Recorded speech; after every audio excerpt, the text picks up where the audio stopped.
Hi viewers, good afternoon, welcome to smart investor. మార్కెట్స్లో ఇవాళ huge ups and downs మనం చూస్తున్నాం. తీవ్ర ఒడిదుడుకులు మనకు కనిపిస్తున్నాయి. ఉదయం అంతర్జాతీయ మార్కెట్ల నుంచి వచ్చిన పాజిటివ్ సంకేతాల నేపథ్యంలో, నెగిటివ్ సంకేతాల నేపథ్యంలో మార్కెట్స్ ఒక్కసారిగా చూసుకోవచ్చు హ్యూజ్ నష్టాల్లో ప్రారంభమయ్యాయి. సెన్సెక్స్ దాదాపు 300 నుంచి 310 పాయింట్ల వరకు నష్టంతో కొనసాగుతూ వచ్చింది. ఇంట్రాడేలో ఒక దశలో 400 పాయింట్ల వరకు రికవర్ మనం చూసాము. బట్ ఇప్పుడు చూస్తే ఆల్మోస్ట్ సెన్సెక్స్ 156 పాయింట్ల లాభంతో 25,010 పాయింట్ల దగ్గర ప్రస్తుతం ట్రేడ్ అవుతుంది. నిఫ్టీ కూడా ఆల్మోస్ట్ ఒక 40 పాయింట్ల లాభంతో 7,600 పాయింట్ల దగ్గర ప్రస్తుతం ట్రేడ్ అవుతూ వస్తుంది. చాలా స్ట్రాంగ్ రీబౌండ్ మనం చూసాం. నిన్న కూడా ఇలాంటి రెడ్ కార్డ్ బౌన్సే కనిపించింది. ఇవాళ కూడా అలాంటి బౌన్స్ మనం చూస్తున్నాము. బట్ మిడ్ క్యాప్లో మాత్రం కొద్దిగా వీక్నెస్ స్టిల్ ప్రివేల్ అవుతుంది. స్మాల్ క్యాప్స్ మాత్రం 0.23% అప్తో ప్రస్తుతం Nifty small cap index trade అవుతుంది. ఇవాళ మార్కెట్స్ మొత్తం లీడ్ చేసిన ఫ్యాక్టర్ అండ్ షేర్ ఇన్ఫోసిస్ అని చెప్పుకోవాలి. ఇన్ఫోసిస్ వరుసగా 3వ త్రైమాసికంలో కూడా అంచనాలు మించిన ఫలితాలను విడుదల చేసింది. ఆల్మోస్ట్ ఈ క్వార్టర్లో 15,902 కోట్ల ఆదాయాన్ని ప్రకటిస్తే 3,465 కోట్ల నికర లాభాన్ని ఆర్జిస్తున్నట్టు ప్రకటించింది. నిరుటితో పోలిస్తే ఆల్మోస్ట్ 15.3% ఆదాయం పెరిగింది అండ్ 6.6% నెట్ ప్రాఫిట్ ఇన్ఫోసిస్ పెరిగిందని చెప్పుకోవాలి. సాధారణంగానే మనం గతంలో కూడా అనేక సందర్భాల్లో డిస్కస్ చేసుకుంటూ వచ్చాం. డిసెంబర్లో ఐటీ కంపెనీల ఫలితాలు కాస్త అటు ఇటుగా ఉంటాయి. ఎందుకంటే ఫర్లాగ్ లాంటివి ఉంటాయి అండ్ దీంతో ఈసారి చెన్నై వరదల ఎఫెక్ట్ కూడా ఉండడం వల్ల బాగా నీరసంగా ఇన్ఫోసిస్ ఫలితాలు ఉంటాయని చెప్పి భావిస్తారు. ఎందుకంటే టీసీఎస్ కూడా అలాంటి ఫలితాలను విడుదల చేసింది కాబట్టి. అయితే అంచనాలు మించిన ఫలితాలను ఇన్ఫోసిస్ విడుదల చేసిన నేపథ్యంలో 6% ఇవాళ ఇన్ఫోసిస్లో గెయిన్ మనం చూస్తున్నాం. చాలా స్ట్రాంగ్గా ఇన్ఫోసిస్ కనిపిస్తుంది. అండ్ మార్కెట్స్లో కూడా ఇవాళ ఉదయం కొద్దిగా ఇన్ఫోసిస్ మార్కెట్ లీడ్ చేస్తుందని చెప్పుకోవాలి. ప్రస్తుతం సెన్సెక్స్ అండ్ నిఫ్టీ చాలా స్ట్రాంగ్గానే కనిపిస్తున్నాయి. Almost Nifty and Sensex day high దగ్గర ఉంది. 400 పాయింట్స్ అంటే ఆల్మోస్ట్ 500 పాయింట్స్ వరకు ఇంట్రాడేలో రికవరీ మనకు కనిపించింది సెన్సెక్స్లో. అండ్ 130-140 వరకు నిఫ్టీలో రికవరీ కావడం చూస్తున్నాం. దీనిపై మనతో మాట్లాడే ఇద్దరు అనలిస్టులు ఉన్నారు, బాలా అండ్ రాజేంద్ర గారు. Good afternoon both of you sir. ఈ రికవరీని ఎలా చూడొచ్చు? Almost V shape recovery. నిన్న కూడా అలాంటి రికవరీ, డెడ్ కట్ బౌన్స్. ఈ వాళ్ళు కూడా అలాంటి బౌన్స్ అనుకోవాలా? Any specific reason? Nothing specific అండి. ఈరోజు ఎస్పెషల్లీ మీరు మెన్షన్ చేసినట్టు Infosys is one of the prime reasons. And నిన్న కూడా మనం Reliance has been extremely strong. In fact నిన్న Reliance was positive. So Reliance is holding on అండి. కాబట్టి మనకి బీటెన్ డౌన్ ఫ్రంట్ లైన్ స్టాక్స్లో కొద్దిగా బయింగ్ అనేది మనం చూస్తున్నాం. But mid cap and small క్యాప్లో మాత్రం డెఫినెట్లీ అంత బయింగ్ ఎమర్జ్ కావట్లేదు. So basically indices based buying అనేది మనం చూస్తున్నాం కాబట్టి index is holding on to 7,500 plus levels and 25,000 plus levels on Sensex. So ఇది డెడ్ క్యాట్ బౌన్స్ అని చెప్పడానికి లేదు. But definitely I think mid and small caps ఇంకా కూడా కొద్దిగా పెయిన్ ఉందండి over the next few trading sessions, not only today and tomorrow. So next week కూడా అవి తర్వాత కూడా రిజల్ట్స్ వచ్చిన తర్వాత చాలా స్టాక్ స్పెసిఫిక్ యాక్షన్ ఉంటుంది.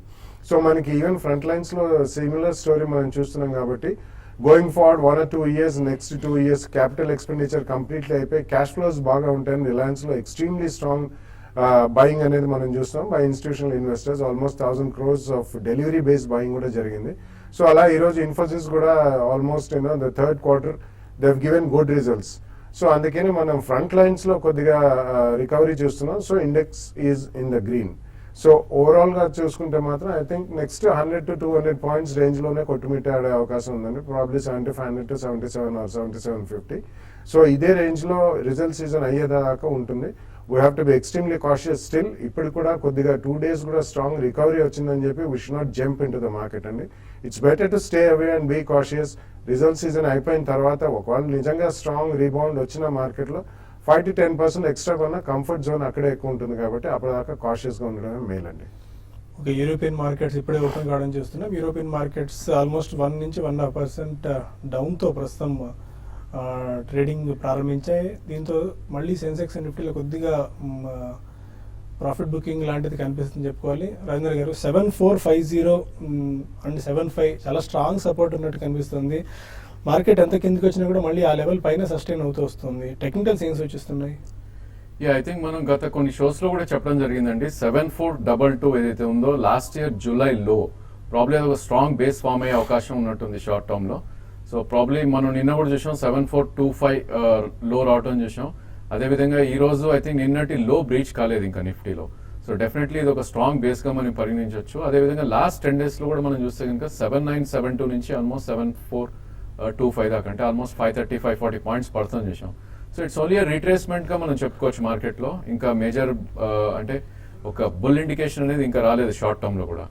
సో 4-day హై ఏదైతే ఉందో 7608, ప్రాబ్లీ దాని ఎబోవ్ క్లోజ్ అవుతేనే మనకి కొద్దిగా స్టెబిలిటీ వచ్చిందని చెప్పొచ్చు షార్ట్ టర్మ్లో.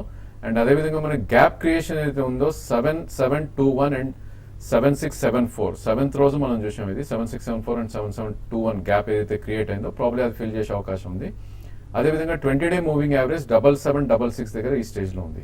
సో ర్యాలీ వచ్చినప్పటికీ డెఫినెట్లీ 7750 అండ్ 7780 మధ్య వరకే రావచ్చు. సో అక్కడ డెఫినెట్లీ లాంగ్ పొజిషన్స్ ఉన్నప్పుడు ఒకసారి ఎగ్జిట్ అవ్వాలి. అదేవిధంగా డిప్స్ ఏమైనా వస్తే కనుక ప్రాబ్లీ ఈ రోజు వచ్చినట్టు గ్యాప్ డౌన్స్ అదేమైనా వస్తే కనుక స్ట్రిక్ట్లీ 7400 కింద స్టాప్ లాస్ పెట్టుకొని మనం లాంగ్ పొజిషన్స్ తీసుకోవచ్చు. యాక్చువల్లీ మనం లాస్ట్ 2 days ప్యాటర్న్ చూస్తే కనుక మనకి ఎక్స్టెండింగ్ బాటమ్ అంటాం. సో ట్రిపుల్ బాటమ్ ఫార్మేషన్లో అంటే 7539 ట్రిపుల్ బాటమ్ ఏదైతే అనుకుంటాం అది ఎక్స్టెండ్ అయినట్టు మనకి నిన్న అండ్ ఈ రోజు కూడా మనకి టెక్నికల్ సూచిస్తున్నాయి. సో ఇప్పుడు స్టాప్ లాస్ 7539 నుంచి డెఫినెట్లీ 74 కింద స్టాప్ లాస్ పెట్టుకోవాలి. బై ఆన్ డిప్స్గా షార్ట్ టర్మ్ కోసం అయితే యూజ్ చేయొచ్చు. అదేవిధంగా బ్యాంక్ నిఫ్టీ చూస్తే కనుక మనకి నిన్నటి లో ఏదైతే ఉందో అది బ్రీచ్ అయ్యి కూడా ఆల్మోస్ట్ ఒక 100 పాయింట్స్ కింద ట్రేడ్ అవుతుంది చూసాం. So probably bank Nifty definitely చాలా వీక్గా కనిపిస్తుంది ఇక్కడ నుంచి. ఇన్ఫాక్ట్ ఎస్బీఐ కానీ పిఎన్బి, బ్యాంక్ ఆఫ్ బరోడా ఇవన్నీ కూడా మనకి 50 weeks లోస్ ఈ రోజు కూడా హిట్ అవడం చూసాం. So banking space and metal space completely avoid చేయమని చెప్తాను ఈ స్టేజ్లో. ప్రాబ్లీ నిఫ్టీలోనే ఏదైనా ట్రేడ్ ఉంటే కనుక ప్రాబ్లీ దానిలో ట్రేడ్ చేస్తేనే ఐ థింక్ కొద్దిగా సేఫ్టీ జోన్ ఎక్కువ ఉంటుంది. మీరు ముందు నుంచి ఒకటే మాట స్టిక్ అని ఉన్నారు, బ్యాంకింగ్ అండ్ మెటల్స్ అవాయిడ్ చేసుకుంటారని చెప్పి న్యూ ఇయర్ రికమెండేషన్స్లో కూడా ఏ స్టాక్స్ వద్దు అంటే బ్యాంక్ అండ్ మెటల్స్ వద్దు అని చెప్తూ వస్తున్నారు. కరెక్ట్. ఇన్ఫాక్ట్ నిఫ్టీ ర్యాలీ కూడా మనం అనుకున్నాం లాస్ట్ టైం చెప్పినప్పుడు 74 నుంచి 75 నుంచి 79 అయినప్పుడు it's only because of weakest sectors ఏవైతే మెటల్స్ అండ్ బ్యాంకింగ్ ఉన్నాయో అవి ర్యాలీ అయినాయి. మనం అప్పుడు కూడా చెప్పాం నిలబడదు ఈ ర్యాలీ అనేది. కొంతమంది కాలర్స్ లైన్ లో ఉన్నారు. విజయవాడ నుంచి ఫస్ట్ కాలర్ మూర్తి. నమస్తే బాలా గారు. ఏ భారత్ మారుతి అలాగే బజాజ్ ఎలక్ట్రికల్స్ ఈ లెవెల్లో కొనొచ్చా? మన దగ్గర ఆల్రెడీ ఉన్న షేర్లు సెలక్కా అయితే లాంగ్ టర్మ్ ఇన్వెస్ట్మెంట్ కాబట్టి అలా ఉంచేస్తున్నా పర్వాలేదా? అంటే మీ దగ్గర షేర్స్ ఏమున్నాయో దాన్ని బట్టి మనం డెసిషన్ తీసుకోవాలండి. అంటే జనరలీ అన్ని ఇప్పుడు లాంగ్ టర్మ్ అంటే అట్లీస్ట్ 5 years ప్లస్ అంటే లాంగ్ టర్మ్ అంటాం. There are lot of shares last 1 or 2 years లో ఈవెన్ ఇప్పటికి కూడా 5 to 10 times రిటర్న్ ఇచ్చిన షేర్స్ ఉన్నాయి. సో మంచి సెక్టర్లో ఏదైనా కంపెనీ స్ట్రాంగ్ ఉండి మేనేజ్మెంట్ బాగుండి విజిబిలిటీ ఉంటే డెఫినెట్లీ అమ్మాల్సిన అవసరం లేదండి. సో ఇది మేబీ అనదర్ 1 or 2 months ఈ క్వార్టర్ అయ్యేదాకా కూడా ఇలా ఉండొచ్చు కానీ బట్ లాంగ్ టర్మ్లో డెఫినెట్లీ అవి మళ్ళీ ఎక్సలెంట్ గెయిన్స్ ఇచ్చే అవకాశం ఉంది. So Jai Bharat Maruti I don't think ఇప్పుడు ఆగండి కొంచెం, ఎందుకంటే చాలా రోజుల తర్వాత కొద్దిగా మళ్ళీ పైకి వెళ్ళి ఆటో యాన్సిలరీస్ అన్ని కూడా స్వల్ప కరెక్షన్ అవి తీసుకుంటారు. ఫ్రెష్గా ఎంటర్ అవ్వడానికి అయితే మాత్రం ఈ క్వార్టర్ రిజల్ట్స్ వచ్చిన తర్వాత తీసుకోండి. ఎందుకంటే వాళ్ళకి సింగిల్ సోర్స్ ఆఫ్ వెండర్ కూడా ఉన్నాడండి. మారుతి ఒక్కళ్ళకే వాళ్ళు ఎక్కువ చేస్తారు. సో డెఫినెట్లీ ఐ థింక్ కొద్దిగా రిస్క్ అందులో ఉంది. అదర్వైజ్ కొద్దిగా బీట్ అండ్ డౌన్ స్టాకే కాబట్టి ఈ క్వార్టర్ రిజల్ట్స్ అయిన తర్వాత ఫ్రెష్గా you can take a look at it. Tirupati నుంచి రమేష్ మన కాలర్. హలో అడగండి రమేష్ గారు. నమస్తే అండి. నమస్కారం అండి. నేను నాది లింకన్ ఫార్మాను స్పైస్ జెట్ కొనొచ్చా లాంగ్ టర్మ్ వ్యూలో అది గురించి చెప్పండి. స్పైస్ జెట్ ఒకటి ఫస్ట్ ఇయర్ అండి. లింకన్ ఫార్మా ఒకటి SpiceJet. Lincoln pharma time horizon ఎంత అండి? ఎంతకాలానికి? ఒక 3 years అట్లా అండి. 3 years 5 years. 3 years time horizon కి spice jet and Lincoln pharma. Spice jet I don't think so అండి. ఎందుకంటే అది ఉన్న ఎయిర్లైన్ కంపెనీస్ అన్ని కూడా రీసెంట్లీ ఒక స్ట్రాంగ్ ర్యాలీ అనేది మనం చూసాం. ఈవెన్ స్పైస్ జెట్ కూడా ఆల్మోస్ట్ అబౌట్ 15 rupees నుంచి 60 to 70 rupees జోన్లోకి వచ్చింది. అండ్ క్రూడ్ ఆయిల్ బాగా పడ్డది కాబట్టి వీటన్నిటికీ ఇండిగో లిస్ట్ అయిన తర్వాత స్ట్రాంగ్ ర్యాలీ అనేది మనం చూసాం. ఇక్కడ నుంచి కొద్దిగా కరెక్షన్ తీసుకున్న తర్వాత అటెంప్ట్ చేస్తే మంచిదండి. ఇమీడియట్లీ మాత్రం స్పైస్ జెట్ కొనడం అంత ఉత్తమం కాదు. లింకన్ ఫార్మా అది నిన్న మొన్న only 2 days we have seen a very strong correction అండి. So it's a good company but కొద్దిగా వెయిట్ చేయండి. ఈ క్వార్టర్ రిజల్ట్స్ వచ్చిన తర్వాత ప్రాబ్లీ ఇక్కడ స్టేబుల్గా ఉంటే you can buy at the same price point. కొంచెం ఏమైనా తేడా జరిగితే మాత్రం కొద్దిగా maybe around 200 to 210 zone will be a strong buying point అండి. బట్ అదర్వైజ్ రిజల్ట్స్ వచ్చాక ఎక్కువ రియాక్ట్ కాకపోతే 3 years వ్యూ అంటున్నారు కాబట్టి ఫస్ట్ ప్రైస్ పాయింట్లో కొనండి. విశాఖపట్నం నుంచి రవి మరో కాలర్. హలో అడగండి రవి. సార్ నమస్తే అండి. నమస్కారం అండి. నేను కోటక్ మహీంద్రా బ్యాంక్ ఫ్యూచర్స్ 702 రూపాయలు కొన్నాను సార్ ఈ మంత్ది. ఓకే. ఏమన్నా ఉంచచ్చా? 18 రిజల్ట్ ఏదో ఉంది, ఉంచచ్చా బయటపడచ్చా? Okay. Actually Kotak Mahindra bank చూస్తే కనుక కొద్దిగా డెఫినెట్లీ అవుట్ పర్ఫార్మ్ చేస్తుందని చెప్పొచ్చు అండి బ్యాంకింగ్ స్పేస్లో. సో 702 అన్నారు కాబట్టి కరెంట్లీ 688 మార్కెట్ ప్రైస్ ఉంది. మీరు స్ట్రిక్ట్లీ ఇది 663 కింద క్లోజింగ్ బేసిస్ మీరు స్టాప్ లాస్ పెట్టి హోల్డ్ చేయండి. అదేవిధంగా మార్కెట్ ఏమాత్రం ర్యాలీ వచ్చి 702 అబోవ్ క్లోజ్ అవుతే కనుక మేబీ 720, 730 వెళ్ళే ఛాన్స్ ఉంది. 20-day moving average 702. So definitely 663 stop loss పెట్టి హోల్డ్ చేయండి. మేబీ 720 దగ్గర మీరు ప్రాఫిట్స్ బుక్ చేసుకోవచ్చు. ఇంకా మరిన్ని కాల్స్ అండ్ ఈమెయిల్స్ తీసుకునే ముందు స్మార్ట్ ఇన్వెస్ట్లో ఒక చిన్న బ్రేక్ తీసుకుందాం.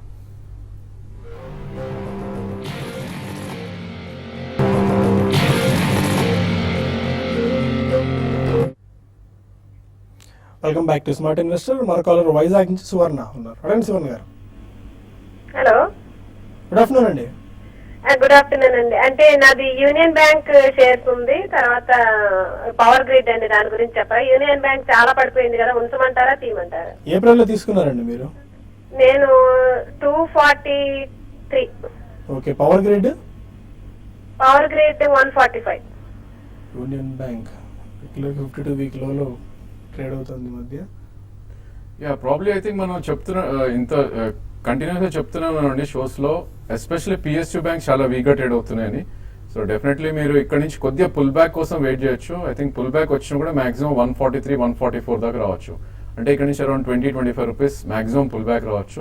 ఆల్రెడీ 52 వీక్స్ లో ఉంది కాబట్టి కొద్దిగా వెయిట్ చేయండి పుల్ బ్యాక్ కోసం. మేబీ ఆ పుల్ బ్యాక్ వచ్చినప్పుడు మీరు బ్యాంక్స్ నుంచి ఎగ్జిట్ అయ్యి maybe housing finance, LIC housing కానీ క్యాన్ఫిన్ హోమ్స్ నుంచి కానీ మీరు ఎంటర్ అవ్వచ్చు. అదేవిధంగా పవర్ గ్రిడ్ చూస్తే కనుక ఈ స్టాక్ కొద్ది అప్ ట్రెండ్ లోనే ఉన్నట్టు కనిపిస్తుంది చార్ట్స్ లో చూస్తే కనుక. మీరైతే హోల్డ్ చేయండి ప్రస్తుతం. మేబీ 160, 170 దాకా వెళ్ళే ఛాన్స్ ఉంది. బట్ ట్రేడింగ్ స్టాప్ 138 కింద క్లోజింగ్ బేసిస్ లో స్టాప్ లాస్ పెట్టుకోండి. నిజామాబాద్ నుంచి రాజు మరో కాలర్.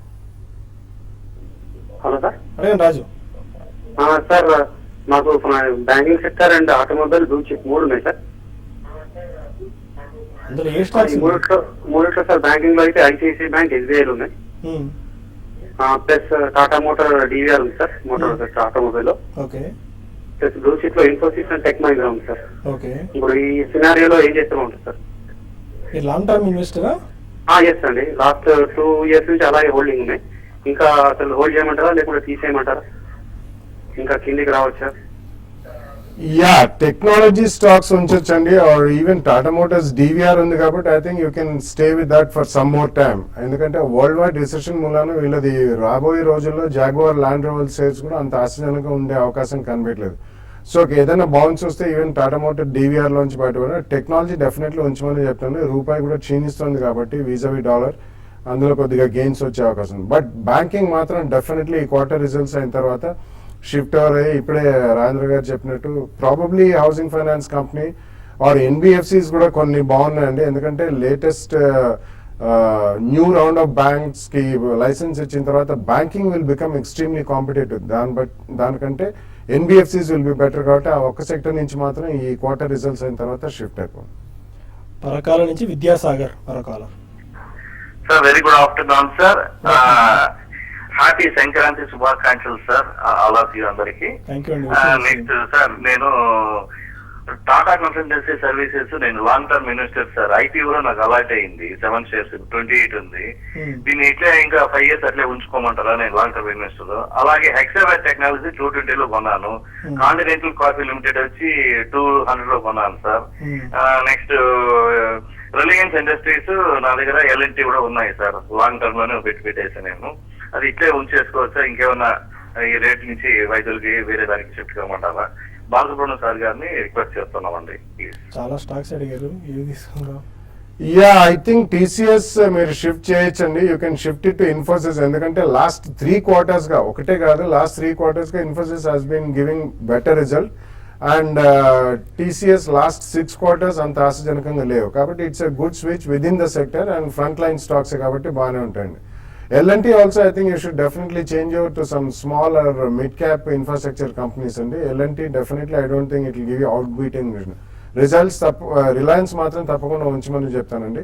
సో కాంటినెంటల్ కాఫీ కూడా ఉంచండి, ఎందుకంటే వాళ్ళది ప్రైజ్డ్ హెడ్జ్డ్ మెకానిజంతో వాళ్ళు బిజినెస్ చేస్తున్నారు. అండ్ వియత్నాం ప్రాజెక్టు బాగా మనకి నెక్స్ట్ 1 or 2 years లో మంచి top line and bottom line వచ్చే అవకాశం ఉంది ఇన్ బ్రాండెడ్ కాఫీ. సో ఒకటి మాత్రం స్విచ్ ఇన్ఫోసిస్ కి చేయండి టీసీఎస్ నుంచి. L&T నుంచి you can get over to some smaller infrastructure company. మన కాలర్ పురుషోత్తం. Hello sir. అడగండి పురుషోత్తం. సార్ ఎస్బీఐ 284 లో 250 షేర్స్ ఉన్నాయి సార్. ఓకే. అంటే మ్యాచెస్కో 575 లో 50 షేర్స్ ఉన్నాయి. ఇవన్నీ చెప్పండి సార్. ఎస్బీఐ హోల్డ్ చేయాలా, ఎగ్జిట్ అవ్వాలా, వేరే స్టాక్ రికమెండ్ చేస్తారా? అలాగే మ్యాచెస్కో 575 లో ఉన్నాయి సార్. ఎస్బీఐ బిలో 200 కూడా టెస్ట్ చేసింది, స్టిల్ వీక్నెస్ కనిపిస్తూనే ఉంది. ఎస్బీఐ ఐ థింక్ 185 దగ్గర ఒక గట్టి సపోర్ట్ ఉండే అవకాశం ఉందండి. లాస్ట్ ఇయర్ ఏప్రిల్ లో ఏదైతే ఉందో 185, సో దాని కింద మీరు స్టాప్ లాస్ పెట్టి ప్రస్తుతం అయితే హోల్డ్ చేయండి. అండ్ అదేవిధంగా ఏమాత్రం పుల్ బ్యాక్ వచ్చేది 20-day మూవింగ్ యావరేజ్ అరౌండ్ 219 వస్తే కనుక అక్కడ మీరు ఎగ్జిట్ అయిపోయి ఇందాక చెప్పినట్టు మీరు హౌసింగ్ ఫైనాన్స్ కంపెనీస్కి షిఫ్ట్ అవుతే I think you will get better returns. Majesco actually చాలా బుల్ ట్రెండ్లో ఉన్న స్టాక్ అండి. మీరు మంచి ప్రైస్లో ఎంట్రీ పాయింట్ చాలా మంచి ప్రైస్లో తీసుకున్నారు. కరెంట్లీ అరౌండ్ 684 ఉంది. So definitely 3 months to 6 months మీరు హోల్డ్ చేయగలిగితే 850 to 900 వెళ్ళే ఛాన్స్ ఉంది. బట్ ఈ స్టాక్ కూడా మీరు మీ కాస్ట్ ప్రైస్ దగ్గర స్టాప్ లాస్ పెట్టుకోండి. పైన ఇంకా కొన్ని ఈమెయిల్స్ వచ్చాయి, వాటికి సమాధానం తెలుసుకునే ప్రయత్నం చేద్దాం. ప్రణవ్ అడుగుతున్నారు, Ucal Fuel Systems average 133.70 almost 75,000 shares అని హోల్డ్ చేస్తున్నారు, ఏం చేయాలి? ప్రాబ్లీ స్టాక్ చూస్తే కనుక ఒక సైడ్ వేస్ జోన్ నుంచి కొద్ది అప్ ట్రెండ్ లోకి ఇప్పుడే మనం రావడం చూస్తున్నాం అండి. ఇది 200-day మూవింగ్ యావరేజ్ అబోవ్ కూడా ట్రేడ్ అవుతుంది గత కొన్ని రోజులుగా. సో ఇన్ కేస్ మీరు ట్రేడర్ అవుతే కనుక 107 కింద స్ట్రిక్ట్లీ స్టాప్ లాస్ పెట్టి హోల్డ్ చేయండి. ఈ స్టాక్ ఏమాత్రం 166 అబౌవ్ ట్రేడ్ అవుతే 1 or 2 days మేబీ 180 దాకా వెళ్ళే ఛాన్స్ ఉంది. 107 స్టాప్ లాస్ పెట్టి ప్రస్తుతం అయితే హోల్డ్ చేయండి. అండ్ ముఖర్జీ చుక్కపల్లి అడుగుతున్నారు, లావోపాల షేర్స్ ఈ ప్రైస్లో కొందాం అనుకుంటున్నారు, ఏం చేయాలి? అది కూడా డెఫినెట్లీ లాస్ట్ 2-3 years లో ఎక్స్ట్రీమ్లీ స్ట్రాంగ్ ప్రైస్ యాక్షన్ చూసామండి, బాగా పెరిగిన స్టాక్. It's a good branded bunch అయిన క్రాకరీ అనేది చేస్తారు వాళ్ళు. ఇట్స్ ఏ కాన్సెప్ట్ స్టాక్ అని కూడా చెప్పుకోవాలి. ఎస్పెషల్లీ మనకి క్రాకరీ బేస్డ్ షేర్స్ అనేవి ఎక్కువ లిస్టెడ్ లేవు. కాబట్టి మీరు ఫస్ట్ ప్రైస్ పాయింట్ ఈ క్వార్టర్ రిజల్ట్స్ వచ్చిన తర్వాత కొన్ని డెఫినెట్లీ హ్యావ్ 2 price points అండి, మినిమం 10 to 15% కరెక్షన్తో.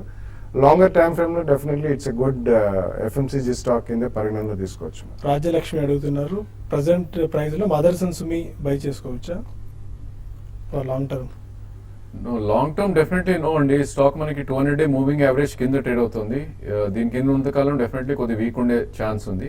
ప్రాబ్లీ 300 ఎప్పుడైతే 1 or 2 days క్లోజ్ అవుతుందో ప్రాబ్లీ అక్కడ మీరు ఎంట్రీ పాయింట్ తీసుకోవచ్చు. అదేవిధంగా దీన్ని స్ట్రిక్ట్లీ మీరు 238 స్టాప్ లాస్ పెట్టుకోవాలి. కరెంట్లీ అరౌండ్ 256 ఉంది. మేబీ మీరు ఇన్వెస్ట్మెంట్ కోసం అయితే కనుక 1 year 2 years వ్యూ ఉంటే కనుక 300 అబోవ్ మీరు అటెంప్ట్ చేయాలి. సుబ్బయ్య కొత్త మాస అడుగుతున్నారు, Indoco Remedies 342 and Axis Bank at 440లో తీసుకున్నారు, ఈ ప్రైస్లో యావరేజ్ చేసుకోవచ్చా for 3 years time horizon? Well immediately Indoco మాత్రం చేయండి, ఇట్స్ ఆల్సో అబౌట్ 310-320లో ఉంది అంతగా. బట్ యాక్సిస్ బ్యాంక్ మాత్రం ఐ థింక్ ఒకవేళ చిన్న స్పర్ట్ వచ్చినా కానీ అందులో షిఫ్ట్ అయ్యి ఎన్బిఎఫ్సికి మారితే బెటర్. అండ్ గోపాల్ కొంపల్లి అడుగుతున్నారు, నేను లాంగ్ టర్మ్ ఇన్వెస్టర్ని, దాదాపు ₹1,00,000 మ్యూచువల్ ఫండ్స్లో ఇన్వెస్ట్ చేద్దాం అనుకుంటున్నాను, ఎలా ఉంటుంది ఈ టైంలో? రిస్క్ తీసుకోవడమేనా ఇన్వెస్ట్ చేయడం అనేది ఇప్పుడు fresh investment? Actually stock market investment అనేది ఇట్స్ ఆల్వేస్ కొద్దిగా రిస్క్ ఉంటుందండి అందులో. కానీ లాంగ్ టర్మ్ ఇన్వెస్టర్ ₹1,00,000 మ్యూచువల్ ఫండ్స్లో పెట్టాలని చెప్తున్నారు కాబట్టి డెఫినెట్లీ స్టార్ట్ అహెడ్ అండి. ప్రాబ్లీ నెక్స్ట్ వీక్ ఎక్కడైనా స్టార్ట్ చేసి maybe 4 installments 25,000 each next 4 months పెట్టండి. ఆఫ్టర్ దట్ ఎస్ఐపి కూడా కంటిన్యూ చేయండి. మీరు సేవింగ్స్ ఎంతైతే చేయగలుగుతారో నెలకి over the next 2-3 years excellent results వచ్చే అవకాశం ఉందండి. కమల్ అడుగుతున్నారు, సూర్య రోషిని 168లో బై చేశారు, ఏం చేయాలి? సూర్య Roshini at 168. Yeah, it's also a micro cap stock అండి. Just now they are also getting into LED lamps, LED bulbs ఇవన్నీ ఉన్నారు. But it's a decent company in the many micro cap stocks లో. So కొద్దిగా ప్రస్తుతం మాత్రం hold చేయండి, ఎందుకంటే future of lighting is completely LED based lighting. Though competition పెరుగుతున్నా కానీ ఫ్యూచర్ మాత్రం డెఫినెట్లీ ఉంటుందండి. బాలశంకర్ ఎం అడుగుతున్నారు, గతి సింటెక్స్ ఈ ప్రైస్లో బై చేసుకోవచ్చా? ప్రాబ్లీ ఇక్కడ నుంచి కూడా ఒక 3 to 5% కరెక్షన్ ఉండే ఛాన్స్ ఉందండి. సింటెక్స్ చూస్తే కనుక మనకి ఆల్మోస్ట్ ఒక బై పాయింట్కి వచ్చింది. 79 and 80 అనేది ఒక మంచి గట్టి సపోర్ట్ అనమాట. సో డెఫినెట్లీ అక్కడ మీరు 1 year వ్యూ ఉంటే కనుక తీసుకోవచ్చు. ఈవెన్ గతి కూడా 2 price pointsలో మీరు ఎంటర్ అవచ్చు, maybe 5% down side from here. Kosalendra అడుగుతున్నారు, సుజలాన్ ఎనర్జీ 2062లో బై చేశారు, హోల్డ్ చేయాలా cell? Suzlon energy Suzlon is a hold అండి. ప్రాబ్లీ ఐ థింక్ 18 రూపీస్ మీరు ట్రేడింగ్ స్టాప్ పెట్టుకుంటే హోల్డ్ చేయొచ్చు, బట్ దానిలో ఎక్కువ మూవ్మెంట్ కూడా లేదు బేసికలీ. ఐ థింక్ 10% మూవే ఉంది స్టాక్ లో ప్రస్తుతం అయితే హోల్డ్ చేయండి. అరౌండ్ 20 రూపీస్ మంచి సపోర్ట్ ఉంది. 18 రూపీస్ స్టాప్ లాస్ పెట్టుకోండి. పి శాస్త్రి అడుగుతున్నారు, నీల్కమల్ 1060లో బై చేశాను, వెయిట్ చేయాలా బుక్ చేసుకోవచ్చా ప్రాఫిట్స్? 1060 to almost 1600 దాకా వెళ్ళినప్పుడు you should book some profits అండి. తప్పకుండా ఆల్మోస్ట్ 50% రిటర్న్ వచ్చింది. సో అటువంటిప్పుడు మీ దగ్గర క్వాంటిటీ ఎంత ఉన్నా కానీ ఒక ప్రాఫిట్ అనేది అట్లీస్ట్ 1/3 or 50% ప్రాఫిట్ బుక్ చేస్తే బాగుంటుంది. ఇప్పుడు కూడా క్లోజ్ టు అబౌట్ 1400 ఉంది. ఒక స్పర్ట్ ఏదైనా వస్తే మాత్రం కొద్దిగా ప్రాఫిట్ బుక్ చేయండి, మొత్తం క్వాంటిటీ కాకపోయినా. మళ్ళీ మార్కెట్స్ ప్రాఫిట్ జోన్లో నుంచి నెగిటివ్లోకి జారుకున్నట్టు మనకు అర్థమవుతుంది. ఆల్మోస్ట్ సెన్సెక్స్ 150-160 పాయింట్స్ వరకు ప్రాఫిట్స్లో ఉన్నవి ఆల్మోస్ట్ లాభాలని కరిగిపోతున్నట్టే కనిపిస్తుంది. ప్రాఫిట్స్ బుక్ చేసుకుంటున్నారు. హయ్యర్ లెవెల్స్ దగ్గర ప్రాఫిట్ బుకింగ్ చేసుకోవడానికి ఎక్కువగా మొగ్గు చూపుతున్నట్టు మనకు అర్థమవుతుంది. ఆల్మోస్ట్ 7 పాయింట్స్ ప్లస్లోకి వచ్చింది. ఆల్మోస్ట్ 140 పాయింట్స్ మళ్ళీ ఎరోడ్ అయిపోయింది ఈ హాఫ్ అన్ అవర్లోనే. నిఫ్టీ కూడా ఆల్మోస్ట్ 50 to 60 పాయింట్స్ ప్రాఫిట్స్లో నుంచి మళ్ళీ 4 పాయింట్స్ నెగిటివ్లోకి జారుకుంది. ఈ హ్యూజ్ స్వింగ్స్ ఏమంటారు Rajendra garu? How to tackle it? Probably I think మనం we have to live with that అండి. మన నిన్నట్లో ఏదైతే ఉందో దాని కింద స్టాప్ లాస్ పెట్టి బై ఆన్ డిప్స్ గానే చెప్తాను. రేపు ఫ్రైడే వీక్లీ చార్ట్స్ లో కనుక 7539 అబోవ్ క్లోజ్ అవుతాయి కనుక ప్రాబ్లీ ఈ వీక్ బార్ లో ఎక్స్టెండింగ్ బాటమ్ గా మనం పరిగణిస్తాం. సో నెక్స్ట్ వీక్ కొద్దిగా ర్యాలీ వచ్చే అవకాశం ఉంది. 7420 కింద క్లోజింగ్ బేసిస్ లో మాత్రం స్టాప్ లాస్ పెట్టుకోవాలి. Fine, thank you very much Rajendra గారు అండ్ మన గారు. ఇది వాళ్ళ స్మార్ట్ ఇన్వెస్టర్ రేపటి బిజినెస్ బ్రేక్ఫాస్ట్లో మళ్ళీ కలుద్దాం. Stay with us.